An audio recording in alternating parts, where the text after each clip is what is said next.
Hi guys, so this is one of the basic thing which I have observed और मैंने सोचा मैं share करती हूँ कि ज़्यादातर जितने फैमिलीज़ में मैंने देखा है एक फिक्स टाइम नहीं है किसका, स्पेशली वर्कआउट का या स्ट्रेंथ ट्रेनिंग का। आज भी लोगों को बोल दिया जाता है कि अरे यार घर का काम करो, हो जाओगे पतले। द ओनली दो मोटिव रह गए, फर्स्ट इज पतला होना। अब वो चाहे मसल लॉस हो, आप एनीमिक हो जाओ, बीमार हो जाओ, ठीक है, लेकिन आप पतले हो जाओ। फैट अंदर से बैड कोलेस्ट्रॉल बढ़ा हुआ है लेकिन आप पतले हो जाओ, तो घर का काम करो, हो जाओगे। लेकिन उस बैड पोस्चर की वजह से आपकी जॉइंट्स खराब हो रहे हैं, आपको डिसीजेज हो रही हैं, जो बाहर से लग रहा है आप बहुत पतले हो रहे हैं, और कुछ लोग तो हो भी नहीं रहे। तो पतला हो जाओ, दूसरा घर का काम करो। तो सारे फैमिली मेंबर्स का एक फिक्स टाइम नहीं है वर्कआउट का।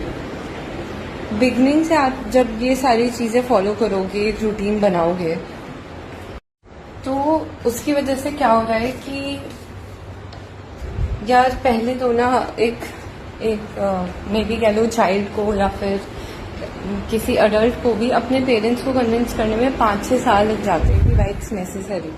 तब तक बहुत देर हो चुकी होती है। क्रॉनिक कंडीशंस के केस में आपको पता भी नहीं चलता कि आपके मंथली कितने एक्सपेंसेस हो रहे हैं मेडिकेशंस पे और बाकी सारी चीज़ों पे, जो कि सिर्फ लाइफस्टाइल मॉडिफिकेशन से करेक्ट की जा सकती है। आप क्या सोचते हो कि अरे यार 2500 की जिम फीस है या फिर पर्सनल ट्रेनिंग चार्जेस इतने, जो कुछ भी है। मैं एक जनरल बात कर रही हूँ, अगर आप घर पे भी वर्कआउट करोगे ना, you can be very healthy, you can be very fit, आपको कोई फैंसी इक्विपमेंट्स की जरूरत नहीं है। बट जस्ट इन केस अगर आपको लगता है कि मैं कहीं जाऊंगा, पैसे इन्वेस्ट करूंगा, तो I be regular in that case. लेकिन वही मनी आप उससे आई गेस डबल खर्च कर देते हो तो मुझे लगता है कि डबल भी नहीं, आप ट्रिपल खर्च कर देते होगे। कुछ लोग बाहर भी जाते हैं, एंजॉय करते हैं, खाते पीते हैं। अब वो पर्सनली है, मैं उस पर इतना नहीं बोलूँगी क्योंकि बहुत सारे लोगों का जो वर्क है वो काफ़ी हेक्टिक है, तो उन लोगों को एंटरटेनमेंट नहीं, बाहर जाने का कुछ एक ब्रेक चाहिए होता है। That's okay, that's your personal choice. But you know I am talking about general people कि आप एक अपना बजट डिसाइड करो कि हाँ इतना मुझे सप्लीमेंट्स पे अपने खर्च करना है, अपने फिटनेस पे खर्च करना है।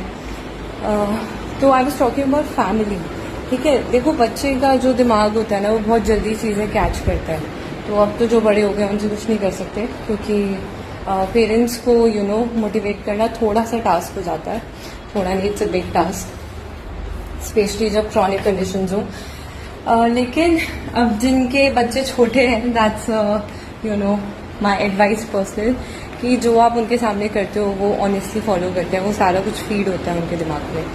तो मोस्ट ऑफ द पेरेंट्स ये फॉलो कर सकते हैं कि एक टाइम पे वर्कआउट करें। आपका चाइल्ड देखता है तो वो 4 इयर्स उसके दिमाग में फीड होगा कि क्या सही है, मम्मी पापा करें तो सही होगा। वो नहीं कर पा रहा, that's a different thing, slowly the baby will adapt. और आई थिंक सो डाइट का भी कोई इशू नहीं होगा, क्योंकि मोस्ट ऑफ द लोगों को पता होगा, घर के फैमिली मेम्बर्स को, कि क्या सही है, क्या खाना चाहिए, क्या नहीं खाना चाहिए, क्या अनहेल्दी है। तो दिस यू कैन ट्राई। और मैंने देखा अब तो यार बहुत सारे लोगों के घरों में बिग स्क्रीन्स हैं, टीवीज हैं, तो आप मूवी सीरीज के लिए सब्सक्रिप्शन लेते हो, जिसमें most of the things useless होती है। इंडियन सिनेमाज हमको पता है, गाली सिखाना, किसी का मजाक बनाना या अडल्ट थिंग्स ये सब दिखाते हैं। तो उसके केस में आप यू नो यूट्यूब पे कोई, या फिर आप ऑनलाइन क्लासेस ले, there are so many options. आप फ्री चैनल्स पे जाओगे, देख के वर्कआउट फॉलो कर सकते हो, म्यूजिक ऑन कर सकते हो। It's a very healthy atmosphere.